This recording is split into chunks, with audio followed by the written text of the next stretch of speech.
ฉันจะทนแต่ฉันก็ทุ่มเทเธอครับไปหา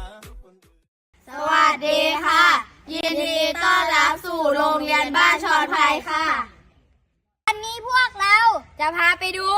สุขาดีมีความสุข Let's go สุขาดีมีความสุขเพราะเรามี5 สอสะอาดมีตารางไว้ทำความสะอาดห้องน้ำ